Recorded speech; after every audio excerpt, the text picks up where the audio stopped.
Je suis Vanessa Diasso, je suis journaliste, présentatrice, rédactrice en chef à Burkina Info et je suis également un mentor pour le compte du Olaf.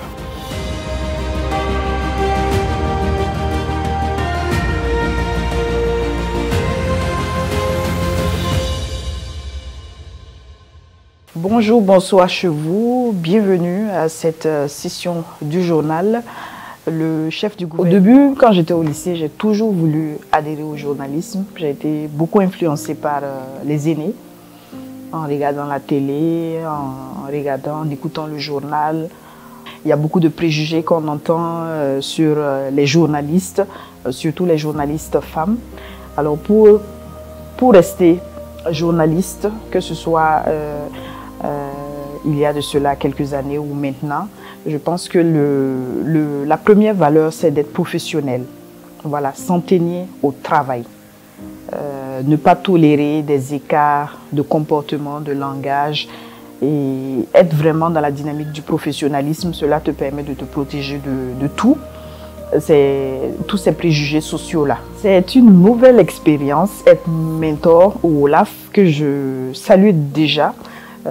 Pour le choix porté sur ma personne, ma modeste personne. C'est une belle expérience, je l'avoue. Au début, je me disais comment est-ce que ça allait se passer parce que je n'avais aucune notion réelle, bien qu'il y a eu des explications, on nous a expliqué comment ça se passait et tout.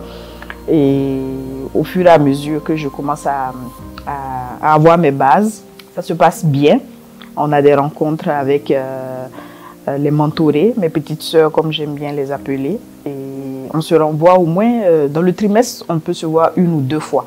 C'est vrai qu'on n'a pas des calendriers qui coïncident très souvent, voilà, donc mais tout de même on arrive à se voir, ne serait-ce que garder le contact sur WhatsApp, on échange et j'essaie de leur apporter ma modeste contribution lorsqu'elles ont des difficultés sur le plan professionnel surtout. Je pense que le Olaf, le programme initié là est très bien, le fait de pouvoir partager son expérience et dans la mesure du possible ses contacts, aider à pousser ces jeunes filles qui veulent monter. Je pense qu'il y a toujours un lien, même si ce n'est pas forcément dans le cadre du journalisme, que ce soit dans un autre domaine d'activité, le partage d'expérience, la mise en relation est toujours très important.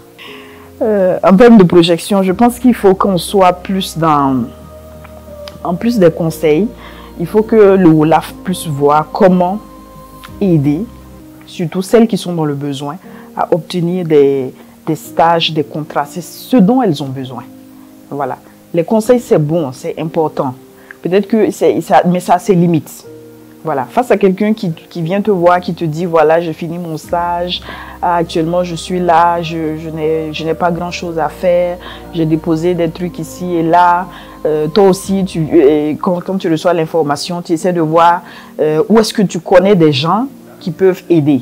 C'est vrai qu'au début du programme, on nous a toujours dit, c'est pas ça l'objectif. L'objectif, c'est de leur amener à profiter de l'expérience que toi, tu as acquis en termes de conseils, mais pas forcément en termes de placement, en termes d'emploi et tout. Mais reconnaissons que c'est difficile lorsque tu as des petites sœurs qui viennent te dire ça.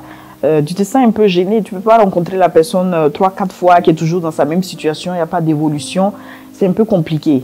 Donc il faudrait que le Olaf voit avec ses différents partenaires, que ce soit dans les médias, dans le secteur informel, dans le secteur privé, la possibilité de pouvoir établir des partenariats avec ces acteurs-là, ne serait-ce pour avoir des stages, c'est un minimum, moins le stage. Dernier mot, réitérer mes remerciements à l'endroit des responsables du programme Olaf, mes remerciements à l'endroit de ces mentorés-là qui sacrifient de leur temps parce qu'elles veulent vraiment, elles tiennent à ce programme, elles tiennent à la personne qui est en face d'eux, qui leur produit ces conseils-là. Vraiment, souvent c'est entre deux cours, qu'elles n'ont pas cours, il y a des devoirs et tout, mais elles trouvent toujours le temps. Tu sens qu'il y a la disponibilité, elles sont engagées et vraiment je leur dis merci pour cela. Peut-être qu'il y a eu des insuffisances, elles étaient disponibles, j'étais pas disponible. Il y a eu peut-être un long moment de silence compte tenu de mon programme éventuellement. Donc, pour les limites qui ont pu être constatées, vraiment, c'est m'en excuser. Et voilà, on est toujours disponible et engagé.